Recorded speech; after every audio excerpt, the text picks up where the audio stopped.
Justin Bieber, Selena Gomez, and Taylor Swift can wait. But you know what can't? Child poverty. Hello, my name is Omar Abdallah. And my name is Faisal Takir. And welcome back to our second episode in this series known as To School for Cool. Director, come on. Said director. Okay, so Continuing, this is a world issue that has been looking for a solution, I'd say, for a very long time. Child poverty has existed for countless years. And honestly, the amount of people dying, the amount of people suffering every day is too much to even be considering, okay? Now, to start off, I have a good fact before we get into the, I guess how you say, negative. Almost 1 billion people that were living in poverty in the past 20 years, so I'm not saying that they were all like these exact people, but around 1 billion, the number of people living in poverty, probably extreme poverty, has gone down by approximately 1 billion. Okay, in the past 20 years. That is excellent news to hear. And I believe I read somewhere that by 2030, the world is aiming to be developed to the point that we're going to eliminate like all poverty. that's good. That's very good. Okay, like, once that happens, I'll be like, you know, something good happened. Now we move on to all the world issues, like what's inside your chicken McNuggets.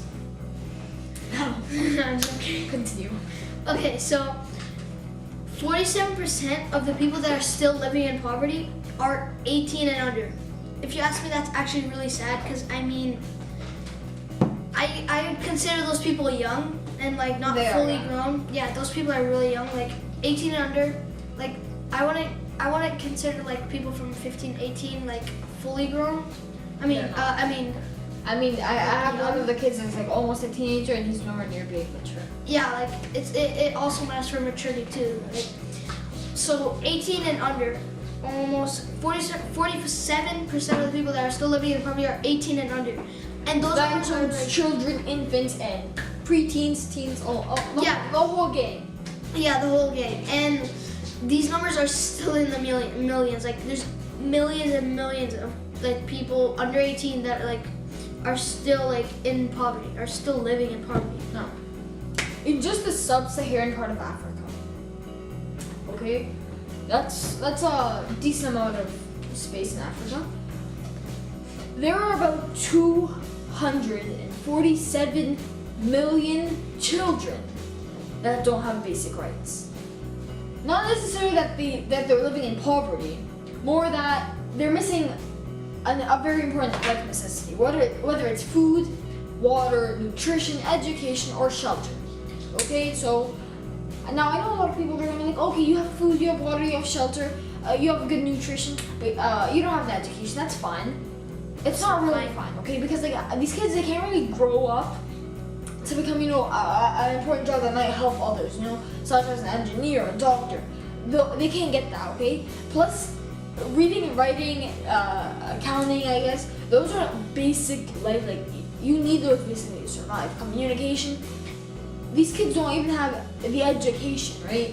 I personally consider that poverty, even if they have, you know, food, I guess they're hanging in there by a thread by the food and water, but just because they don't have an education, that is considered living without their basic rights, right? Continuing. Okay, so 1 in 7 people are living in extreme poverty, including children. Don't forget the children. So let's just say like our class has 30, but let's just say we have 28 people. That means 4 people in our class, just our class, are living in extreme poverty. I'm not saying they are, but I'm saying grab 28 random people and averages around 4 of them, which is, It's pretty big. yeah, that's like a table group. Yeah, that'd probably be a table group. Yeah, it's my table. Yeah. Okay. No, just kidding. Okay. So 1 in 4 kids are living in poverty in the world's richest countries. So like, United Arab Emirates. yeah. I consider Canada being quite rich. Yeah. Like, you know, because we're not living, you know, like some countries are like developing, like China, Russia, Brazil. Many countries are developing. They're not even at the point where they can say, where they can say, we're living a fine, higher class and stuff. No. These countries are developing. They're still, quite down there, working their way, whether it's economically, financially, stuff like that. Now, so 1 in 4, wow, that's actually quite a lot. Yeah, that's actually pretty crazy. In the world's richest countries, like the world, let's just say I saw a really, really, really, really rich guy drinking like a bottle of champagne. Yeah. He doesn't drink that champagne, he donates it to like one of those people. Those people like be having dinner for days, for weeks. I got dinner for weeks, family. Come over here. Okay. Okay, so you don't want me to go. I won't. No, I'm joking. So in almost every country on Earth, it's expected that more children are to live in poverty rather than adults. So, that's why we're here talking about child poverty, because adults, they don't. I guess the other thing that adult is living in poverty, say they're homeless or they're facing some struggling there, it is possible for them to get a job, right? Yeah. But children, not so much. No. Like say they're orphans living by themselves. Say they don't even have an orphanage. The country is in really severe bad times. Sometimes it happens to the point that like the children are stuck with it, and like the adults can make their way out. Yeah. So like what he said, like the children, like the reason why it's like harder for them is like they don't really bring the skills that you need to the table for jobs and stuff. Stuff like that. Like they don't have like the skills that are I would put this like needed and like necessities for like any job, because they're children. Obviously they don't have any education. Moving on. The United Nations International Children's Emergency Fund, or UNICEF, is a fund that is run by the UN that mainly aids children living in poverty, which is great to hear. It is a non-profit organization that contributes a lot to this cause.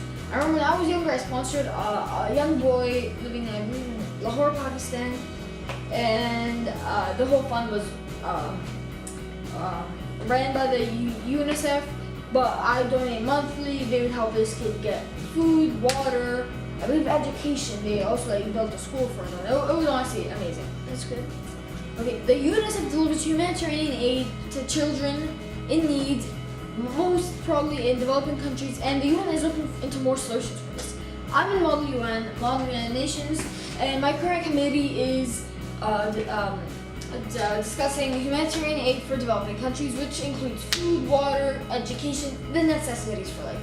Many children that are indeed forced into poverty look into child labor. Now, this includes them working in factories for different countries, working in jobs that are absolutely horrible and that barely pay them, but it's the only way they can survive.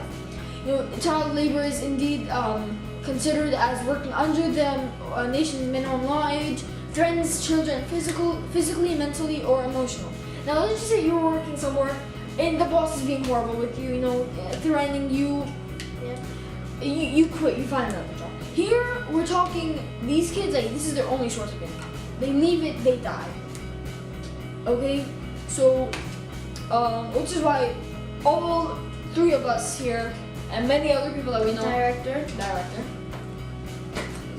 Many other people know that child poverty is indeed a severe issue to this world, and it needs a problem. It needs a solution to this problem.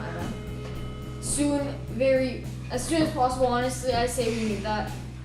And yeah, thank you very much for checking out this video. Leave a like, drop a comment, and subscribe to Too School for Cool.